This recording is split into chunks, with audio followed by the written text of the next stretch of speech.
Well, I hear that Andy Choudary, Britain's favourite hate-preaching Islamist buffoon, intends to demonstrate outside the White House for the establishment of sharia in America. I was wondering when we'd hear from this arsehole again. Every year, it seems, about this time, he gets himself into the media promising some ridiculous stunt or other, and this seems to be the latest.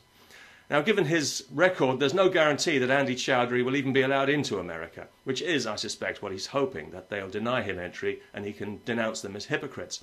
So please let him in, America. Try to overlook his support for 9/11 and give this windbag all the airtime he wants on TV. I promise he'll entertain and infuriate. Frankly, I'm surprised Fox News haven't already got him under contract, because he's guaranteed to keep everyone's blood pressure nicely bubbling. Let him tell you how much he hates America, how Americans are the world's greatest criminals, and how the flag of Islam will fly over the White House. Indeed, some would argue that it's already halfway up the flagpole under this administration. And make sure you call him Andy. He absolutely hates that, because it reminds him of who he really is, a middle-class Pakistani boy from Welling with too much time on his hands. Oh, and just for the record, he's not an imam or any kind of authority on anything except scrounging benefit money from a state he claims to despise. He's just a guy off the street with a big mouth and mental problems who's managed to gather a little gang of like-minded casualties around him, and he represents nobody but himself and this little group of hysterical, swivel-eyed, bearded muppets. Here in Britain, Andy Choudary long ago transcended the status of mere laughingstock, thanks to a tabloid press that gleefully gives him all the coverage he wants, mainly because it's easier than journalism.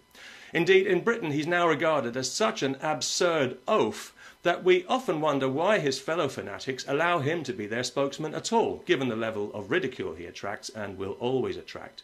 They may be insane, these guys, but they can't all be stupid. Some of them must be wondering, how come this fat bastard gets all the attention and not me? I'm a better Muslim than he is. I didn't spend my youth drinking, taking drugs and chasing women, and I certainly wouldn't draw the level of ridicule he does. Nobody would.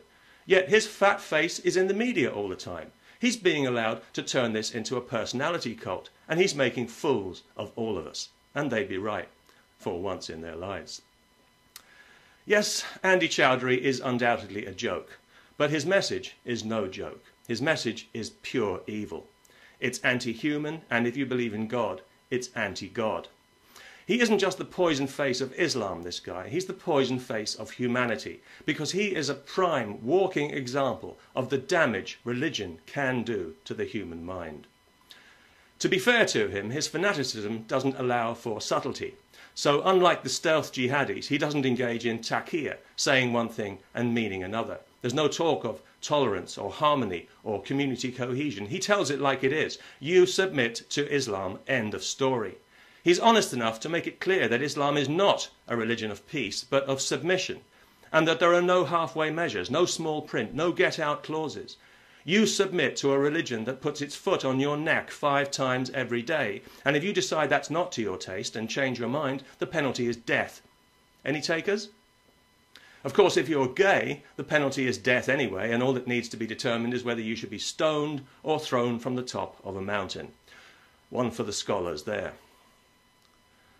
The Muslim Brotherhood front groups, who claim to speak for all Muslims in the West, are embarrassed by Andy Choudary because his manifesto is exactly identical to theirs, only Andy lays it bare for all to see, which is not what they want at this stage. They'd rather stick to the fictional narrative of tolerance and harmony and respect that has already sucked in so many gullible lawmakers. But Andy, bless his big mouth, just keeps giving the game away. So please let him in, America. You'll be doing yourselves and everybody else a big favour if you do. Let him take his little gang of fuzzy-faced freaks and social misfits to the White House and let them demonstrate to their heart's content, on live coast-to-coast TV if possible. Let them call for sharia with its brutal punishments, denial of rights for women, death for gays, and the whole grim catalogue of barbarism it represents. And let the American people be made fully aware of what the suit and tie jihadis would like to keep hidden for the time being. Peace. No sharia.